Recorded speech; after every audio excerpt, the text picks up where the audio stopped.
Hi everyone, welcome po muli sa ating pag-aaral ng salita ng Diyos. Muli ang iyong lingkod, Pastor Charlie Rakutanan, ang makasama niyo sa pag-aaral ng salita ng Diyos. Purihin ang Panginoon for this great opportunity and great privilege na tayo tuloy-tuloy na makapakinig ng salita ng Diyos.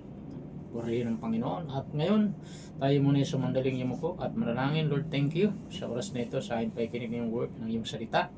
We entrust into your hands, O Lord, ang kabuuan ng pag-aaral na ito ng salita. In Jesus' name. Let thy name be glorified sa kabuuan na ito ng pag-aaral ng salita. Pagpalain mo lahat na nakatune in sa oras na ito. In Jesus' name. Amen. Amen. Hallelujah. Purihin ang Diyos. So, sa lahat po ng mga nakatune in sa oras na ito, so welcome po sa bawat isa sa kabuuan ng GCSGO Camarin Family Congregation. So, welcome po sa lahat. At maging yung mga taga-subaybay natin all over the Philippines, all over the world, welcome po muli sa ating pag-aaral ng salita ng Diyos. Amen. Purihin ang Panginoon. So sa oras na ito tayo po dadako na sa pakikinig ng Word of God. Open your Bible in the book of 1 Corinthians 15 verse 1 to 4. So sabi diyan, moreover, brethren, I declare to you the gospel which I preached to you, which also you received, and in which you stand. Verse 2, by which also you are saved, if you hold fast that word which I preached to you, unless you believe in vain. Verse 3, for I delivered to you first of all that which I also received, that Christ died for our sins, according to the Scriptures. Verse 4, and that he was buried, and that he rose again the third day according to the Scriptures. Amen. Pagpalain ng Diyos ang pagkabasa ng kanyang salita. Lord, thank you once again sa iyong mga salita ng aming pagbubulay-bulayan sa oras na ito. Mangusap ka sabat sa amin, Lord, habang kami nakikinig na iyong mga salita. In Jesus' name, Amen. Amen. Purihin ng Diyos. So, nais ko pong pag-usapan natin ngayon patungkol po sa the heart of the gospel. So, ang puso ng Ebanghelyo. So, ano po ba yung puso ng Ebanghelyo? So, ating key verse po dito ay verse 1. So, sabi diyan, moreover, brethren, I declare to you the gospel which I preached to you, which also you received, and in which you stand. So, yung pinaka-keyword natin, gospel, Ebanghelyo. Ang tanong, ano bang ibig sabihin ng Ebanghelyo? What is the gospel? Okay, so madalas kong pinapaliwanag na ang gospel ay simply means Jesus birth. Okay, bakit Jesus birth? Because kung hindi pinanganak si Jesus, walang gospel. Okay? And the second, gospel means Jesus death. Why? Because kung hindi namatay si Jesus sa krus ng Kalbaryo, walang gospel. Wala pong mabuting balita. And the third, gospel means Jesus resurrection. Dahil kung hindi rin po si Jesus na buhay na muli sa gitna ng mga patay, walang ebanghelyo.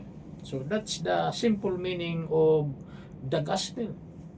Jesus birth, Jesus death, and Jesus resurrection.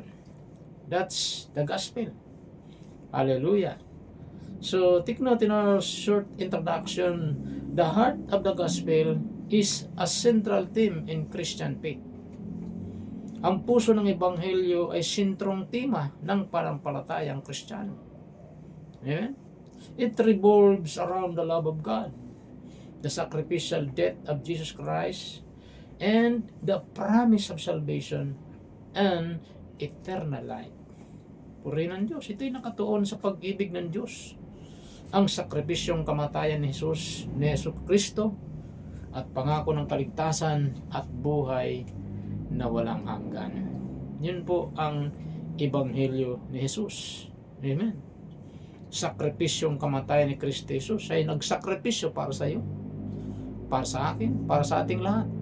Bakit? He loves us so much. Amen. At ang promise niyang kaligtasan sa lahat ng mga nananalig at sumasampalataya kay Kristo. Purihin ang Panginoon. Kaya dito sa ating foundation verse, talagang binibigyan ni Apostol Pablo na ang ebanghelyo na kanyang pinangangaral, at sabi niya, tinanggap ninyo. So, napaka-importante ang ebanghelyo. So, kaya sabi ni Apostol Pablo, "For I delivered to you first of all that which I also received." Okay? That Christ died for our sins. Si Kristo ay namatay para sa ating makasalanan. According to the scriptures. Ayon sa banal na kasulatan. And He was buried, that He rose again, the third day, according to the scriptures. So in our foundation verse, very clear that Jesus died for our sins, and then siya po ay nag-resurrect, He rose again, the third day, according to the scriptures. Kaya malinaw na ang gospel ay kapanganakan ni Jesus, kamatayan ni Jesus, at muling pagkabuhay ni Jesus. Yun yung pinangaral ni Apostol Pablo. That's the gospel. So the heart of the gospel is central theme in Christian faith. It revolves around the love of God, the sacrificial death of Jesus Christ, and the promise of salvation and eternal life. Amen? Pangako ng kaligtasan at buhay na walang hanggan. Okay, so what are the heart of the gospel? Ano bang puso ng ebanghelyo? First is God's love for humanity. Pag-ibig ng Diyos para sa sangkatauhan. That's the gospel. That's the heart of the gospel. God's love for humanity. John 3:16, "For God so loved the world, He gave His only begotten Son, whosoever believeth in Him should not perish but have eternal life." Take note, God's love is the foundation of the gospel. Amen? Ang pag-ibig ng Diyos ay ang pundasyon ng ebanghelyo. Amen? He desires a relationship with us and willingly sacrificed His Son for our redemption. Nais niya ang isang relasyon sa atin at handang sakripisyo ang kanyang anak para sa ating katubusan. Purihin ng Diyos. Yun ang nais ng Diyos, relasyon. Nais niya makipagrelasyon sa atin. Amen? This love is unconditional and inclusive, extended to all people regardless of their past. Wow! Pag-ibig na ito ay walang kondisyon. Kasama ay naalok sa lahat ng tao, anuman ang kanilang nakaraan. Saan naman ang nakaraan mo, kapatid? Ano man laki ng kasalanan mo, ano man mga kapalpakan natin, hindi yun ang tinitingnan ng Diyos. Ang tinitingnan ng Panginoon kung tayo ay lalapit sa Kanya, may kipag-ugnayan sa Kanya, magsisisi sa ating mga kasalanan, at tayo'y magpapailalim sa Kanyang kapangyarihan. Amen? Ganyan tayo kamahal ng Diyos. Hindi niya tinitingnan yung ating mga nakaraan. Amen? Ang hinihintay ng Diyos, yung ating pagbabalik loob sa Kanya. Amen? Yung ating pagmamahal sa Diyos. Purihin ang Panginoon. Romans 5:8, "But God shows His love for us, in that while we were still sinners, Christ died for us." Ngunit ipinadama ng Diyos ang Kanyang pag-ibig sa atin nang mamatay si Kristo para sa atin nung tayo'y makasalanan pa. Purihin ang Panginoon. Ganyan kadakila ang pagmamahal ng Diyos sa atin. Amen? Pinadaman niya ang Kanyang pag-ibig sa atin nang mamatay si Kristo para sa atin nung tayo'y makasalanan pa. Amen? Si Kristo ay namatay para sa mga makasalanan, hindi para sa mga matuwid. Kaya anumang kabigat ang kasalanan mo, kapatid, hindi yun ang tinitingnan ng Diyos. Ang tinitingnan ng Diyos ay yung ating pagsisisi, pagbabalik loob sa Kanya at pagpapakumbaba. Amen? Kayang-kaya tayong patawarin ng Diyos. Purihin ang Panginoon. Number 2, na sentro ng the center of the gospel. Okay? Pangalawa, na sentro ng ebanghelyo o puso ng ebanghelyo. Okay? The sin problem. Ang problema sa kasalanan. That the heart of the gospel. Yun ang puso ng ebanghelyo. Romans 3:23. For all have sinned, fall short of the glory of God. Lahat tayo makasalanan. Di tayo nakaabot sa kalwalatian ng Diyos. Yun ang punterya ng ebanghelyo ng Panginoon. Lusawin ang kasalanan. Kaya mayroong magandang balita. Amen? Take note, while God's love is immense, the reality of sin separates humanity from God. Bagaman ang pag-ibig ng Diyos ay napakalawak, ang katotohanan ng kasalanan ay naghihiwalay sa sangkatauhan mula sa Diyos. Amen? Isaiah 59 verse 1 and 2. Nandito ang Diyos, nandito ang kasalanan, nandito tayo, may gap. Paano mawala? Kailangan si Jesus. Jesus is the only solutions for man's sin. John 1:29, sabi ni Jesus, ako ang kordero ng Diyos na nag-aalis ng kasalanan ng sanlibutan. Amen? Ang sentro ng ebanghelyo, puksain ang kasalanan. Amen? Patawarin ang mga makasalanan. Linisin tayo sa ating mga karumihan. Yun ang puso ng ebanghelyo ng Panginoon. Dahil ang problema ng sangkatauhan, lahat ng tao sa mundo ay makasalanan. Romans 3 verse 10, no one righteous, no not one. Amen? And because of sin, Romans 6:23, for the wages of sin is death. But the good news, the gift of God is eternal life through Jesus Christ, our Lord. Amen? That's the heart of the gospel. Purihin ang Diyos. Hallelujah. So, understanding. So, kailangan maunawaan natin. Lahat ng tao ay makasalanan. Understanding our fallen state is essential for grasping the significance of the gospel. Ang pag-unawa sa ating estado ng pagkakasala ay mahalaga upang maunawaan ang kahalagahan ng ebanghelyo. Ang kasalanan ay nagdadala sa espiritual na kamatayan, sa paghiwalay mula sa Diyos na nagpapakita sa pangailangan para sa kaligtasan. Lahat tayo makasalanan, sabi ko kanina, the wages of sin is death. At hindi lang basta-bastang kabayaran ng kasalanan, na kamatayan, kundi tatlong uri ng kamatayan ng kabayaran ng kasalanan. Ano yung una? Physical death. Dati hindi namamatay ang tao dahil because of sin, namatay na ang tao. Na magkasalat si Iban at Adan, according sa Genesis chapter 3. Genesis chapter 3, ang tawag po dyan ay the fall of man, ang pagbagsak ng tao. Amen?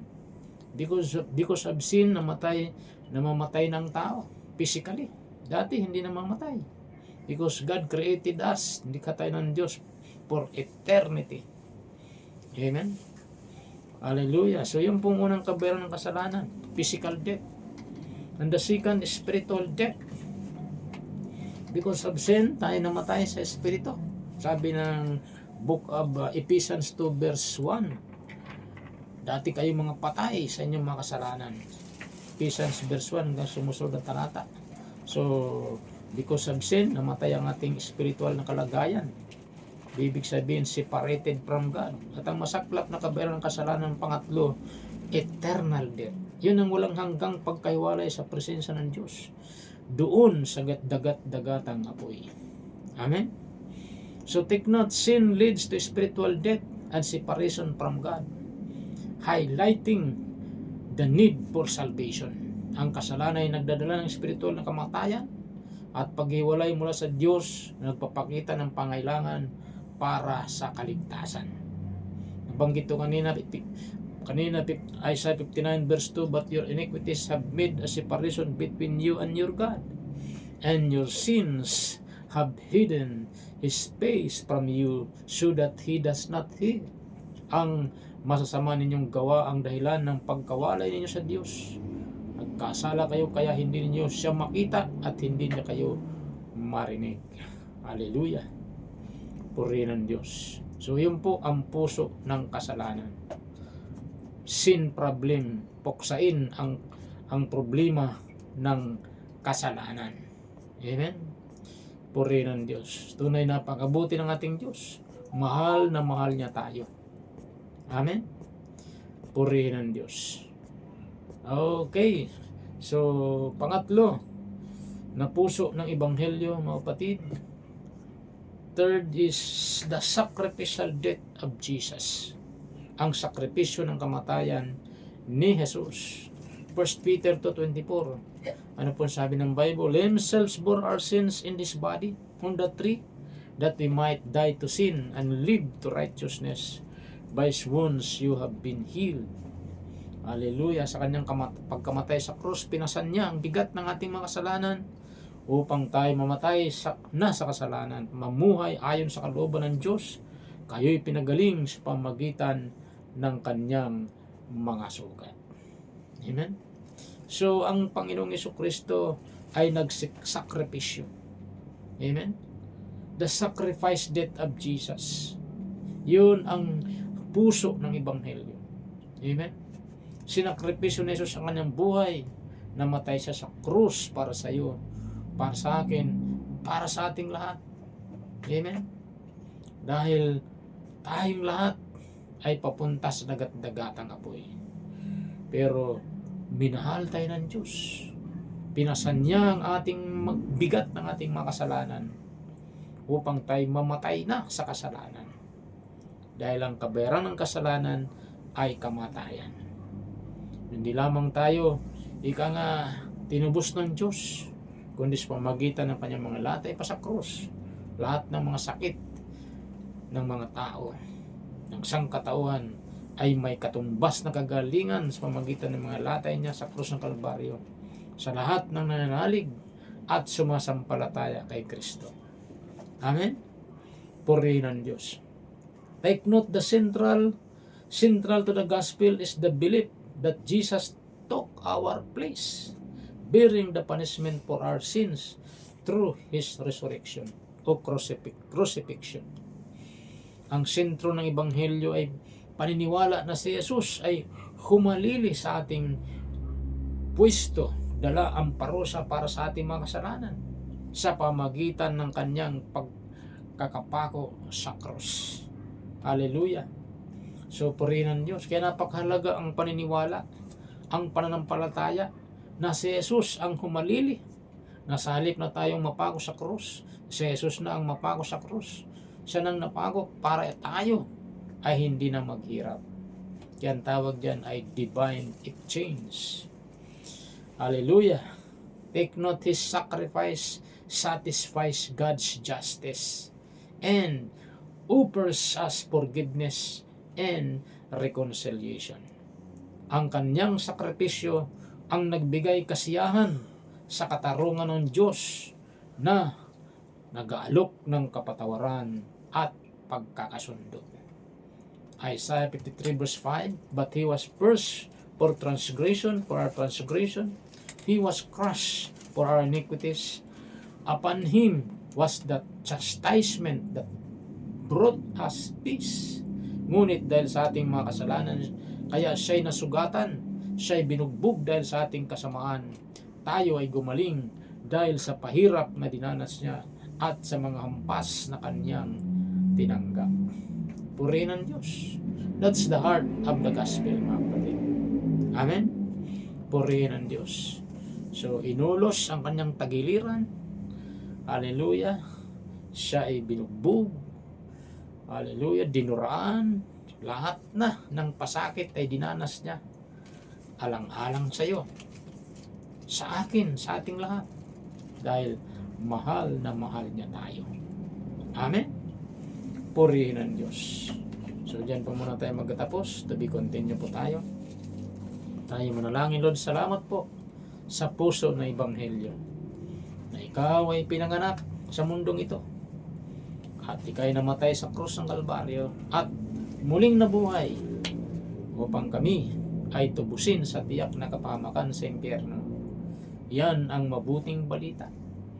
Kaya napakalaga, Lord, bilang mga tumanggap sa iyo, ay aming ipamalita ang mabuting balitang ito, na si Jesus ay pinanganak, namatay sa krus at muling nabuhay, at ngayon siya'y nakaluklok sa kanan ng Ama at nag-intercede para sa amin, ang mamagitan para sa amin.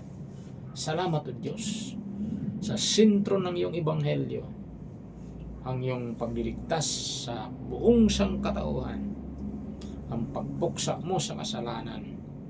Hallelujah, sa pangalan ni Jesus. Purihin yung pangalan. Taas lang po natin ating dalawang kamay, sundan nating mixing panalangin, sabihin natin, Panginoong Diyos na makapangyarihan sa lahat, lumalapit ako sa iyo. Nagpapakumbaba sa iyong harapan, humingi ako ng tawad sa lahat ng nagawa kong kasalanan. Linisin niyo po ako ng banal na dugo, binubuksan ko ngayon aking puso, tinatanggap kita Jesus bilang aking Panginoon at tagapagligtas. Isulat niyo po aking pangalan sa aklat ng buhay, in Jesus' name. Amen. Amen. Amen. Purihin ang Diyos. Pagpalain kayong lahat ng Panginoon. Bye-bye.